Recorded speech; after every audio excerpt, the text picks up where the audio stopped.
오늘은 시청역 2번 출구로 나옵니다. 광화문 집회인데 좀 조용하네요. 사람들이 동력을 잃었나요?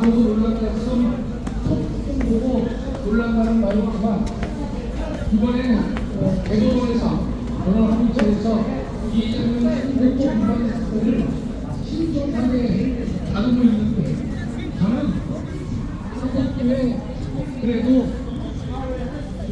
이건 뭔가요? 그림 그리네.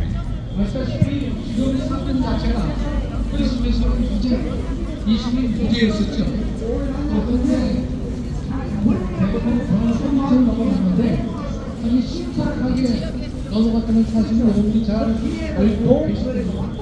오늘도 왔다 갔다 하면서 결제고 대법원이고 법이기만 완전 9월 10일에서 선물 열심히 보이잖아. 후보 등록 기간이 있는데 후보 등록 기간 전에 대법원이 결론을 낼 것으로 저는 확신하고 있습니다. 그러니까 홉스는 그 결론이 어떻게 되든 간에 대인 사회가 신속한 어떻게 해서 부유한 사회가 되느냐 똑같다는 거예요. 많이 개인입니다.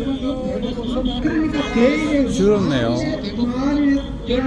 집회가 차량이 통행을 할 정도로 반으로 줄었습니다.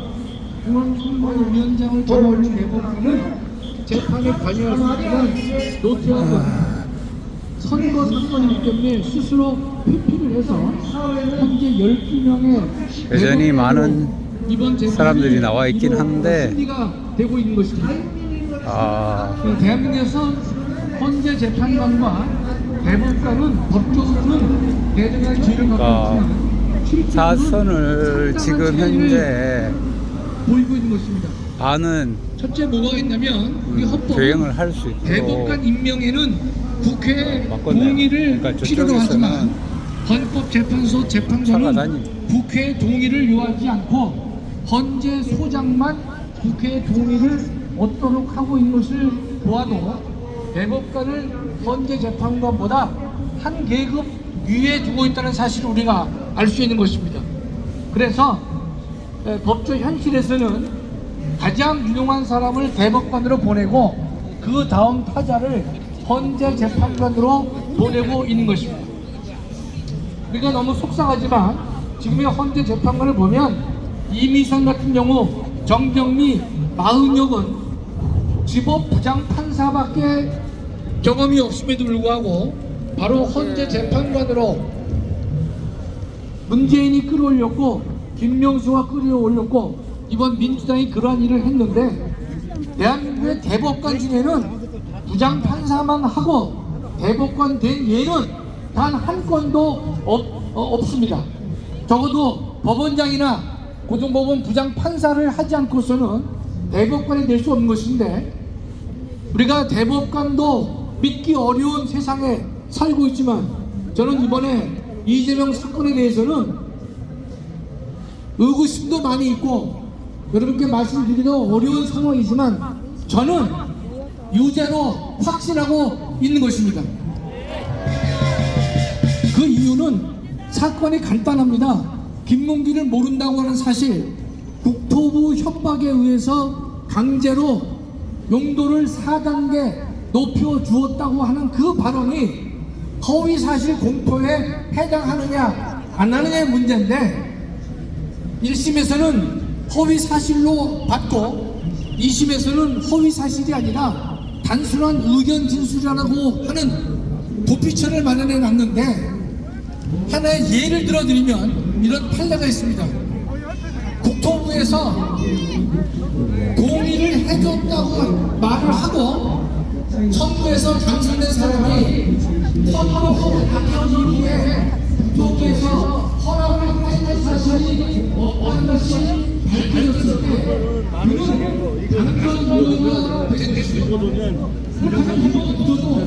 아 이게 부정선거구나 알 수가 있고 이거는 15,000원짜리고 이거는 10,000원입니다.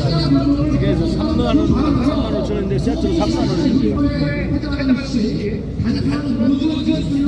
볼수 없다는 것이 지금까지의 팬들을 봐도 그렇고 많은 학자들의 판단을 보더라도 무슨 분명히 허위사실 유포에 해당하는 것이 분명하기 때문에 저는 이번 결론이 어떻게 나든지 간에 제가 법학자 한 사람으로서 분명히 이것은 유죄가 될 수밖에 없는 것이지 유죄가 될 수는 없다라고 저는 보는 것입니다. 따라서 상고 기각은 우리가 해서는 안 되는 것입니다. 대법원이 파기 환송을 하든지 파기 재판을 하든지 일단 파기만 하면 유죄가 의미가 되는 것이기 때문에 저는 조희대 대법원장이 자신의 대법원장 임기를 금년 말에 끝나게 되는데 자신의 법관 40년 세월에 오점을 남기지 않고 정의에 입각한 판결을 내려줄 것을 저는 간절히 소망하고 있는 것입니다.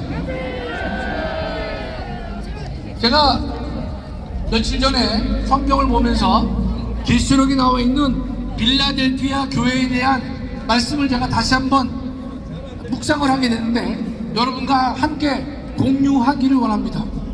여러분 7교회 중에서 칭찬을 받은 교회가 필라델피아 교회와 서머나 교회인 줄 아시는데 서머나 교회는 오늘 생략하고 필라델피아 교회에 대해서만 제가 간단히 말씀을 나누고자 하는 것은 말씀에 성경은 뭐라고 했느냐 너의 적은 능력에도 내 말을 지켰고 내 이름을 배반하지 않았기 때문에 하나님께서 칭찬을 하신 교회가 바로 필라델피아 교회가 된 것입니다. 여러분 하나님께서는 이 참석한 모든 우리 애국 동지들에게 능력이 있느냐 없느냐를 보지 않고 하나님께서 원하시는 것은 내 말을 끝까지 지키는 것을 원하시는 것입니다. 충성을 원하고 있는 것이고 주님의 이름을 배반하지 말기를 하나님께서는 명령하고 있고 칭찬을 하고 있다는 것입니다. 그 당시에 에베소 교회에 있었는데 에베소 교회는 알다시피 두란노 소원을 기본으로 해서 만들어진 교회인데 가장 역사와 전통을 자랑하는 교회였지만 주님께서는 분명히 너의 첫사랑을 잃었다라고 질책을 하신 교회가 에베소 교회입니다. 두 번째, 사내교회는 많은 명성을 가진 교회임에 틀림없지만 그러나 내가 살았다는 이름을 가진 이번 출구에서부터 죽은 자라고 성경은 쭉 내려왔습니다. 있는 것입니다. 또 하나 라우디게아 교회는 엄청 부자 교회였습니다. 그러나 그 부자였지만 덕지도 차지하는 믿음을 보시고서 내가 너를 토하여 갈 것이다 라고 성경은 여전히 질책을 하고 많은 있는 것입니다. 사람들이 나와 있습니다. 존경하는 애국동지 여러분, 반으로 이 자리에 참석하신 모든 애국동지들은 비록 우리는 대신에 능력은 부족하지만 주님의 말씀을 끝까지 지킬 것이고 주님의 이름을 배반치 않을 것입니다. 빽빽하게 그래서 지금의 많은 교회가 전통을 자랑하고 이름을 자랑하고 부함을 자랑할지 몰라도 하나님께서는 여지없이 질책을 하고 계신다는 사실을 우리 모두가 명심해야 될 것입니다. 이 자리에 참석하는 모든 애국동지 여러분, 우리는 여러분과 제가 능력은 부족하지만 주님의 말씀을 끝까지 지킬 것이고 주님의 이름을 배반하지 않을 것입니다. 어제 보니까 이 뻔뻔스러운 문제이 다시 뉴스에 등장했는데 여러분 내일 4월 27일이 한국적 회담을 연 8주년이 되는 건데 이 인간이 다시 등장해서 우리의 역량을 지닌 이야기를 하고 있는 것입니다. 그런데 몇 가지로 정리를 해보면 첫째, 이주환 변호사가 서울중앙지검에 윤대성을 연구소에 대해서 고소를 포함을 했는데 어제 중앙지검에서는 요구동이 안 된다라고 각하 결정을 내렸습니다. 이게 여러분 나라입니까? 이게 나라입니까? 아니 명백하게 USB의 내용이 공개하기에는 너무나 중요한 국가의 안보를 담았기 때문에 공개해서는 안 된다는 그런 결정이 있음에도 불구하고 그런 USB를 김정은에게 돌려준 것을 여적죄 등으로 고발을 했지만 서울중앙지검은 각하를 했던 것입니다.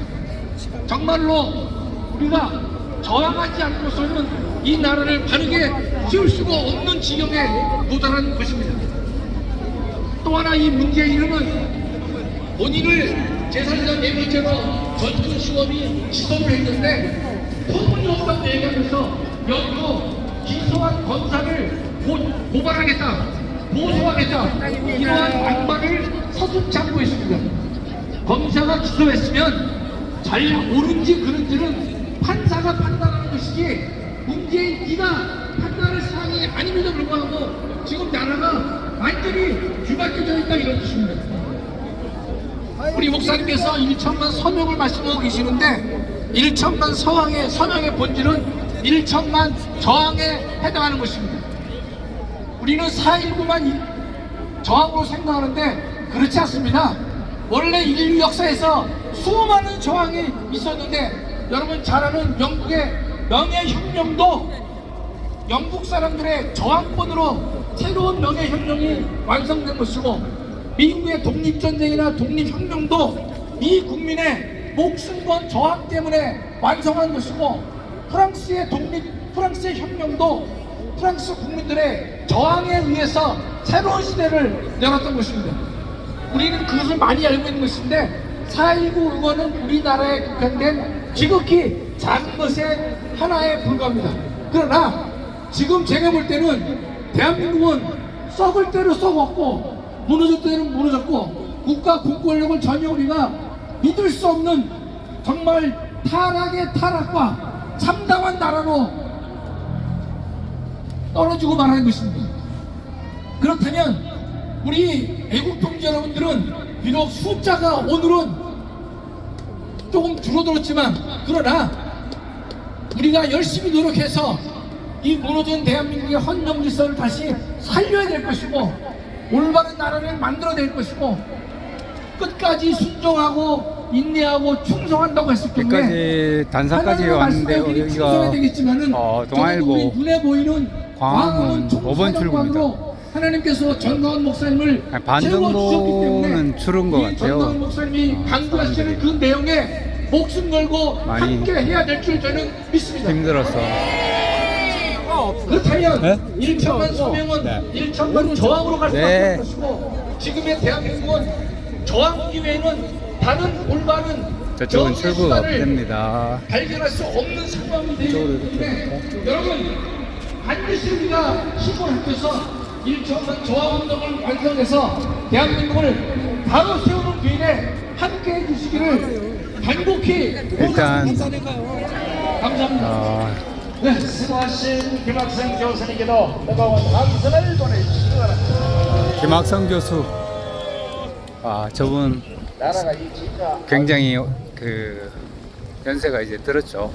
예전에 학교 다닐 때 김학성 교수 헌법 개론, 문제집 뭐 이런 거 있었습니다. 자, 어쨌든 저는 오늘도 시청역 2번 출구에서 광화문 3번 출구까지 뭔가 기준을 잡고 원칙을 지키기 위해서 법을 만드는데 그 법을 만들 때 한명 조건이 하나 있어요. 걸어봅니다. 여기는 6번 출구입니다. 광화문 6번 출구. 법칙을 파괴하고 있잖아요.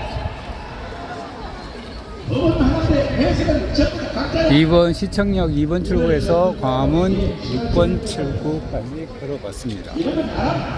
여전히 많으신 분들이 있습니다.